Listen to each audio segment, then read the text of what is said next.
Hey guys, Spirit of the Law here. I haven't given it a lot of attention, partly because it was announced on the same day Definitive Edition 2 was released, but in this video I want to talk about Age of Empires 4.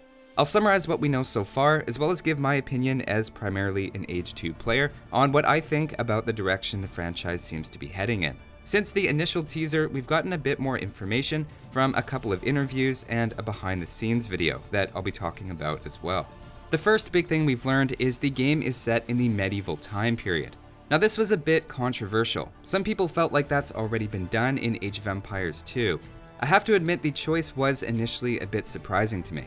In the original trailer 2 years ago, after showing images from the ancient era up to the colonial period, it said, "Together we've battled through history. Now a new age is upon us." I thought that might be hinting that they'd continue the timeline forward, but evidently not. I think the medieval period actually makes sense for a couple of reasons though. The first is Age of Empires 2 was the most popular in the franchise. If their goal is to kickstart the franchise again, then from a business perspective, I think it makes sense to go back to the successful formula and not try to push the envelope too much. Second, and I think more important, is that the medieval period is actually perfectly suited for this type of strategy game. Eisgreen even says something about this in an interview with IGN.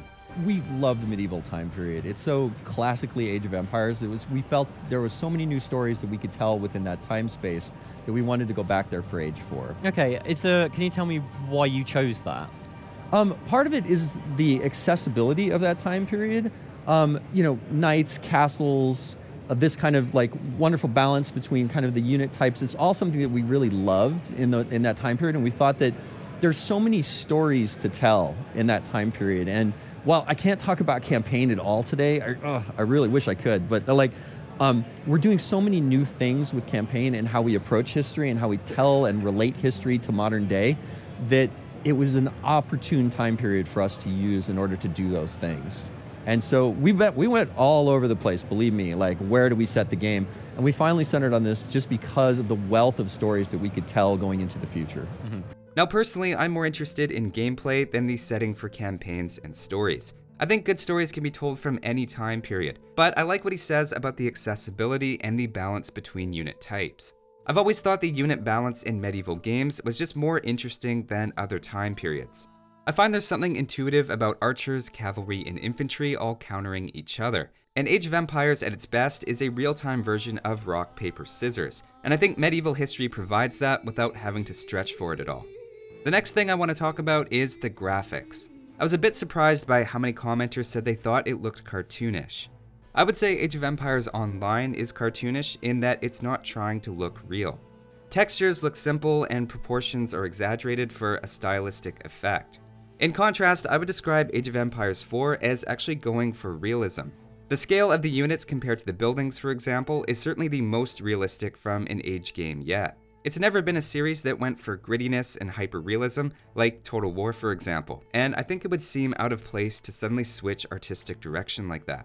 Brighter colors and simpler designs make it easier to micromanage units and quickly read the map, which was actually a concern people had going into Definitive Edition. Simpler graphics are also, of course, easier for people to run, and if Microsoft wants this to be a hit and launch them back into the RTS scene, it makes sense to me they'd aim for performance over realism. Now, it's fair enough there might be a bit too much saturation in the trailer. Even just removing a bit of that here on my own, I think makes it look more realistic. I hope there'll be settings to adjust that sort of thing in-game, especially given how many people have brought it up. In reality, the trailer is less saturated than Age of Empires 3, so it seems like they're already trying to dial that back. Overall, I think it's too early to really judge what the game will look like, and so far I personally think it looks really good. Remember, early Definitive Edition gameplay and screenshots had a lot of visual effects applied to them that ended up being optional in the end. Beyond just the trailer, there's also a short behind-the-scenes video that was released on the official Age of Empires YouTube channel. In it, we get a quick 5-second glance at some actual gameplay. You can see some familiar things in the bottom left-hand corner, like 4 resources and a housing cap. The user interface overall is actually quite streamlined, with just the resources, a mini-map, and a few other pictures and text around the screen. Contrast that with Age of Empires 2 that has bars taking up a good chunk of the visible area. You can also see a bit of dragging to select units, and so far the mechanics seem recognizable as Age of Empires, though admittedly it's only a 5-second clip, so we really don't see very much. In addition to that, it's also been confirmed that there'll be no microtransactions, which is kind of sad it needs to be said these days. So that's the user interface and our first quick glimpse at gameplay. The last thing I'm going to talk about is the civilizations. In the same IGN interview, Adam Eisgreen has this to say about them. I'm not going to tell you all the civilizations, but the two that we've shown in the trailer today are the English and the Mongols. Like how they met on a battlefield, it's a game. But the great thing about it is we really wanted to make sure Age of 4 is very much about being authentic to history. And so not only did you get a peek at the English, who very much look like something you would see in Age 2, and that's intentional. We wanted them to be a civilization that you could jump into and play it very easily and have a great experience getting into Age of Empires 4 and all the things that are different about 4. Whereas the Mongols are probably one of our most extremely unique civilizations compared to what people have played before in Age of Empires. So where the English are going to play very familiar, Mongols, yeah, you're not playing the same way you played Age of Empires before. And across all the civilizations, I think you'll find all these interesting, unique elements as they get more and more diverse from each other as you explore them. What I found most interesting there is that the diversity between civilizations is so heavily emphasized. The way I see it, there are two extremes in how to design factions in a strategy game. On one end, there's the Civilization series model, where civilizations have identical tech trees and just get small bonuses and a unique unit or building in order to differentiate them. Adding a new civilization just means coming up with a new reskin for an existing unit and a couple of small bonuses, but the tech tree itself never changes. It's an easy way to add a lot of content without making things too hard to balance. The gameplay experience is generally pretty consistent no matter which civ you pick. Contrast that with the StarCraft 2 model on the other extreme of just having 3 factions, but each one plays completely different with their own units and tech tree. Mastering one doesn't necessarily transfer to playing the others well, and you really have to learn each one from the ground up. Now, the Civilization series and StarCraft aren't the only examples, and certainly don't have a monopoly on these ideas. I'm just using them to illustrate the two extremes. Age of Empires 2, I'd say, found a middle ground, but is much closer to the Civilization series model, where factions share mostly the same set of units to choose from, and bonuses tend to be pretty subtle.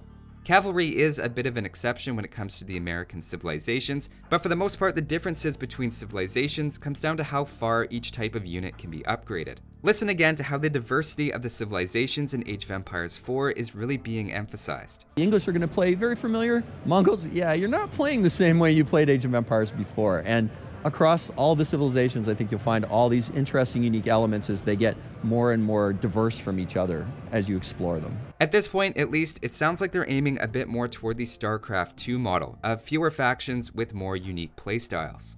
Now, that's not necessarily out of step with the franchise, as Age of Empires 3 also went in that direction. For example, the Dutch bonus of villagers costing coin instead of food changes how the civilization is played far more than I'd say any bonus does in Age of Empires 2. Personally, I know of all my videos, the Civ overviews consistently get the most interest from you guys on my channel. People seem to enjoy learning the civilizations and theorizing about how they match up, while at the same time it makes it easy for new players to jump in without having to specialize. Partly because of that, my preference is for the Civilization series model, where differences are subtle and the tech tree is largely the same. That being said, I don't think one model is necessarily better than another, and I'm sure the argument can be made that there's more opportunity for creativity when factions can be more unique. But those are my thoughts on the information that's out so far. I know players can be a bit jaded when it comes to new game releases, but so far the definitive editions have really impressed me, and it looks like Microsoft is serious about growing the franchise. I'm looking forward to seeing more info when it comes out, and I'll definitely let you guys know when it does. Special thanks to patrons Samantha, Riley, Jean-Paul, Seb, and everyone else for their generous support of the channel. Thanks for watching, and I'll see you next time.